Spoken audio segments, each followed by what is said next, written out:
법률사무소 메이데이 유재원 변호사입니다. 오늘은 광복절 특집으로 사면제도, 그 중에서 특별사면 이거 한번 얘기해 볼까요? 질문이 뭐죠? 특별사면은 왜 하는 걸까요? 죄를 지은 사람에 대해서 사면하는 것은 옛날에 교황도 했었던 거고 황제도 했었던 겁니다. 옛날에 크게 이제 종교개혁에 시발이 됐던 사건도 여러분도 알다시피 죄를 면하게 해주는 면죄부를 팔았던 그런 것들이 있거든요. 그렇기 때문에 어떤 최고 그 권력자의 사면 행위가 하나의 거래다, 아니면은 결탁이다, 이런 좀 의혹으로 좀 번지기도 하고. 하지만 원래 사면을 하는 이유는 사회적인 통합이 많습니다. 왜냐하면 우리나라도 전쟁을 겪고 반공시대를 겪었잖아요. 그래서 반공법이라고 옛날에 하는 법률이 있었는데, 반공법, 소지법 이런 거 위반해 가지고 온갖 많은 분들이 심지어 옛날 화폐 가치를 몇 환 위반으로 벌금을 냈던 그런 것들이 있었는데, 특별히 그때 당시에 이제 이승만 정권에 일반 사면으로 대사면이 한번 있었던 기억도 있고, 그 이후에는 특별 사면이 주로 이루어지는데 특정 범죄에 대해서 이루어지는 것도 많고 또 특정인에 대해서 이루어지는 것이 많이 있습니다. 특별사면의 권한은 누가 주는 건가요? 이거는 누가 줬다기 하기보다도 이제 우리나라 헌법에 되어 있는데, 헌법은 우리나라 국민들이 가장 지켜야 되거나 우리 나라가 가장 핵심적으로 유지되어야 될 자유민주적 기본 질서라든가 시장경제 질서라든가 대한민국의 영토, 평화통일의 의무, 그리고 우리나라 자유 대한민국 국민들의 어떤 평등권, 자유권 이런 것들을 규정한 헌법에서 대통령의 권한으로 넣은 거거든요. 그러니까 다른 어떤 사법부나 입법부가 관여할 영역이 아니에요. 근데 대통령도 그냥 하지 못하죠.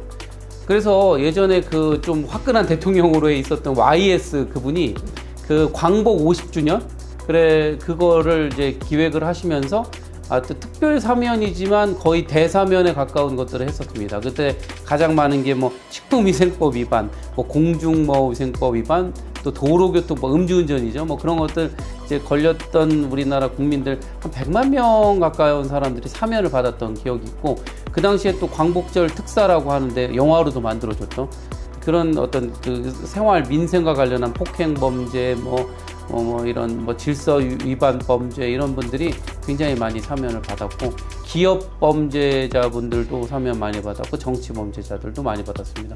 우리나라의 사면권의 가장 그 꽃은 김대중 정부에서 사면권이 많이 있었고요. 여야를 막론하고 정치인, 경제인, 언론인, 기타 이런 분들이 사면을 꽤 많이 받은 것으로 알고 있습니다. 그렇게 특별 사면을 받는 사람들의 기준이 있을까요? 예, 법무부에 사면심의위원회가 있고요. 사면법에 따라서 하도록 돼 있죠. 그렇지만 특별 사면이기 때문에 어떤 범죄를 이번에 사면할지, 아니면 그 어떤 누구에 대해서 사면할지는 좀 철저히 비밀에 붙여져 있고요. 그러다 보니까 예전에 드루킹과 관련한 정치인 이것도 사면이 될까 말까, 또 우리나라 S전자의 대표자께서도 사면이 될까 말까. 그리고 사면이라고 하는 것도 꼭 죄를 아예 없애서 사면 복권이 이루어지는 경우도 있지만, 사면만 이루어지는 경우도 있고, 아니면 형 집행 정지가 먼저 선행적으로 이루어져서 여론의 추이를 좀 본 다음에 그 다음에 좀 사면이 이루어져서 죄를 면하게 하는 경우가 좀 있습니다. 그러니까 사법부의 종국적인 판단을 대통령이 뒤집는다는 유일한 사법부에 대한 행정부, 대통령의 견제 수단이다, 권한이다, 이렇게 생각합니다. 그렇다면 살인죄로 형을 살고 있는 사람도 특별사면을 받을 수 있을까요? 예, 있었던 사례가 있었더라고요. 왜냐하면 이제 부작위범에 대한 그런 살인, 그리고 또 여호와의 증인 그 수혈 거부 사건 같은 경우도 있었고, 그런 사건은 정치적인 이유라기보다도 종교적인 신념 때문에 본인이 수혈을 거부하는 것인데, 아이가 의사결정을 못하는 사경을 헤매는 사이에서 부모가 그렇게 방치하거나 했던 부작위범 내지는 그런 행위 때문에 이제 사망했던 거고, 그 사건이 있었고, 그 외에는 유독 못 봤습니다. 특히나 작은 범죄라고 하더라도 동일 반복된 범죄인 경우에는 사면을 받기는 좀 어려웠던 그런 기억이 좀 있거든요. 그렇다면 만약 특별사면을 풀려난 인물이 다시 범죄를 저지르게 된다면 더 중하게 처벌받을 수 있나요? 그렇진 않죠. 왜냐하면 사면은 다시 제로 베이스로 만들어주는 거고, 공직선거법에는 뭐 기록되는 경우도 있더라고요. 그래서 그걸 하면 옆에다가 그 후보자들이 쓰잖아요. 언제 국가보건법 위반으로 했는데 사면 받은 바 있음, 뭐 DJ 때 사면 받은 바 있음, YS 때 사면 받은 바 있음 쓰는 경우도 있고. 그 외에는 이제 우리가 범죄 경력 다른데 뭐 제출하거나 뭐 문제 삼을 때는 그 범죄로는 되지도 않고, 특히 이제 우리가 전과 하면서 빨간 줄 얘기하는데, 그게 실제로 형사적으로 문제되는 거는 누범이나 가중처벌 이렇게 할 때만 문제되는 거거든요. 그러니까 3년 이내에 동종이나 동일 범죄를 한 경우, 내지는 뭐 음주운전처럼 10년 이내에 2번이나 이제 연달아서 했던 이런 경우나 이제 하는 거지, 실제로는 빨간 줄이라고 해서 뭐 바로 형사상 문제가 되진 않고, 더더군다나 사면을 받으면 그 자체가 펀더먼털이 없어지기 때문에 뭐 문제가 될 여지는 없습니다. 대통령 특별 사면은 왜 있는 걸까요?